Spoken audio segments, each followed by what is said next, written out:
was like, okay, stop doing the presentation and let the people ask you the questions.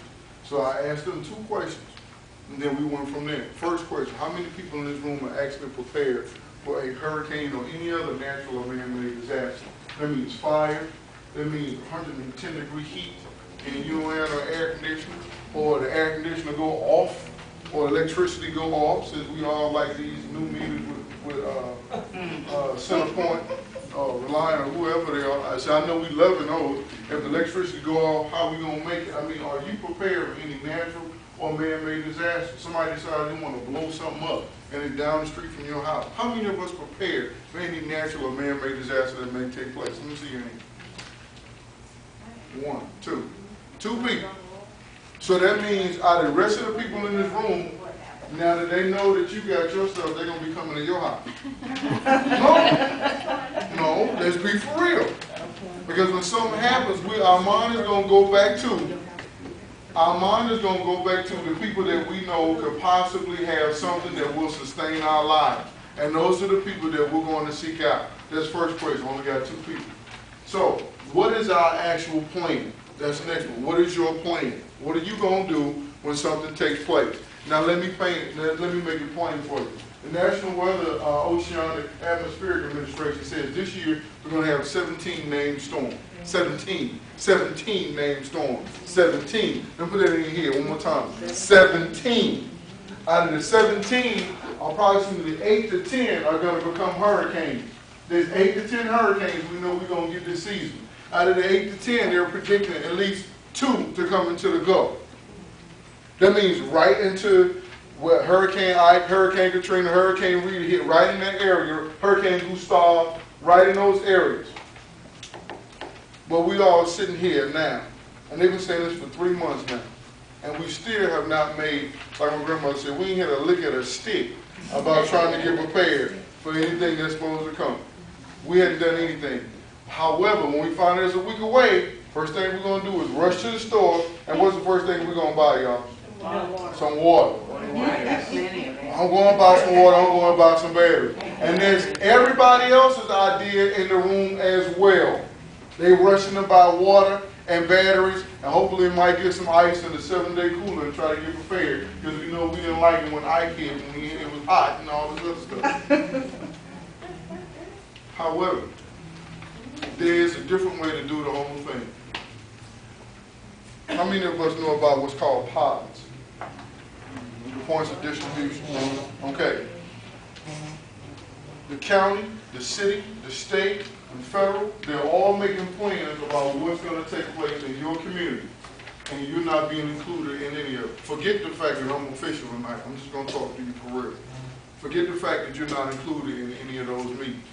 I may be sitting there, but I don't know everything Independent Heights has to offer or not offer. I don't know. So if they say, you know what, we're going to put the pod for this area over in the Heights. How many of the people in this room are able to walk to the Heights to go get your supply? 1. How many of us are able to wait in the lines it's going to take us to get to the Heights to get our supplies and get them back here? How many of us are able to do that? None. If they put it in Acres Homes, how many of us are prepared to walk to Acres Homes and get it and bring it back? None. How many of us are able to wait in the long lines? Because everybody in this area is going to be in Acres Home. How many of us are prepared to do that? None. Well, what are y'all going to do? Nobody's raising, I mean, honestly, nobody's raising their hand. And I know y'all probably think, oh, he's just trying to scare us. You doggone right. I'm trying to scare heaven into you. I'm trying to scare the other one out of you. I'm trying to scare heaven into you. Because the reality of the situation is this. People who live in Independent Heights, people who live in Acres Home, people who live in 3rd Ward, 5th Ward, Sunnyside, South Park, you're all part of something that's called a vulnerable population. You know what that means? Y'all ever heard of something called acceptable loss? You know what that means? If out of 3,000 people that live in Independence Heights, if 5 of them die when a hurricane gets accepted. No, it's not the fact that nobody cares, it's the fact that you don't care. If you cared, you do something about it. You say something about it, but you're not. I'm sitting here now, and everybody's just looking at me. Because we think because I pay my taxes, somebody's gonna come and get me. However, we forgot that George Bush lives in River Oaks. And we think they're gonna come get us before they go get George Bush. Are y'all for real? No, that's not gonna happen. However, there is a solution. There is, really is. And I'm here tonight to, instead of me telling you what the solution is, I'm waiting for you to ask me a question. Who's first? What's the first question somebody wanna ask me? Let me see if you own it. Nobody wants to ask me. Oh, okay, I got one. I knew it was gonna be one of my elders gonna ask me something. Yes, ma'am. What are you talking about, a pod? A pod. It's called a point of distribution. During Hurricane Ike, it was the first time they ever put the pods out, and they said, okay, for the ice, the meals ready to eat, for other basic supplies, if you come to this location, we'll come and get you. However, they changed the rules to the whole thing. To the people who developed it, they haven't even had the classes yet. And I had a meeting about a month ago, 2 months ago, where I actually brought the manual, and the people who had put the pods together was like, we didn't even see the manual yet, where you get that from? I'm like, I got my sources. But the whole thing has changed. Because before, they used to say, well, okay, since Independent Heights doesn't have a pod, John Branch can come over here and get all the stuff and bring it back to Independence Heights. That's not so anymore. You have to be pre-approved in order to do that.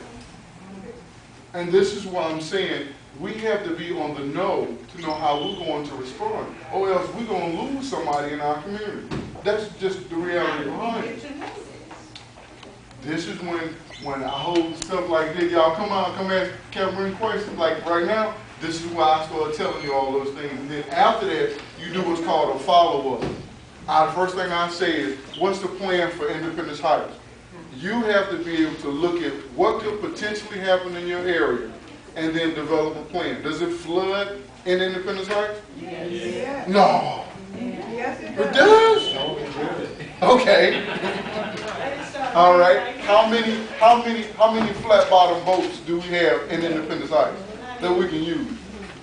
No, I'm not talking about from the city, because they're going to be using theirs. So you have to have your own thing developed for you. Well, I mean, that's when we get together as a family. Mom, if you got a backyard, we say, look, we're just going to put this little boat in your backyard. And when somehow we'll carry it out of there. Or you said put it in your yard in the month of January, put it in hers in February, you can put it in mine March. But then that's the whole community begin to take care of the community. Because if we stop and say we won't have nowhere to put it, when the flood does come, I'm going to wish somebody had came up with somewhere to put that boat. So, as a community, then that's when we get together. Y'all know them houses y'all just tore down that don't nobody want them around there? And they move all that stuff out and the folk ain't been paying the tax on it. You put your boat right there. All right, they put the horses there. That's true. They put the horses there. Put a sign about this say Independence Heights rescue boats and put them out there and then let everybody know don't mess with them boats. Because we got mamas and daddies and everybody watching. That's for our safety. You have to, as a community, you got to be able to do this. What other questions we got? Come on, yes ma'am. Why can't we have a park location out here? I didn't say you couldn't. I didn't say you couldn't. But the first thing, What is the question? she said, why can't we have a pod location over here in Independence Heights? See, I'm not saying you can't. What I am saying is this. There's certain criteria that you have to meet in order to have a pod location in your area. Okay. Every area of the city is able to have them. However, if nobody's willing to follow the criteria to get them set up, then guess what? The county is going to put them where they know that they can be set up. Now, if you're willing to meet that criteria, great. Let's get started on it. This is a great time to put it all together before hurricane season. So then you can call the county, or you can say, Cameron, call the county and tell them we got a spot. Come on and come look at what we got. I need a spot. Right. This is the perfect time to be putting it together. Like, I know people want to say, look, we can do it right here at True Light. True Light, yeah, that's great. However, the problem with it is you got to have a place to bring that 18-wheeler in here and unload it and drop off that stuff and then go on. You got to have a place to secure it. Then you got to have a place so when the people start coming in and picking it up, it's not stopping traffic from the freeway or anywhere else. But this is things that we can do in our community to know. If we have a large population of elders in our community, they have a hard time walking or getting to the corner grocery store, it makes no sense for us to put the pod, we're on the other side of town where they got to find some kind of way to get there. Metro not running, y'all.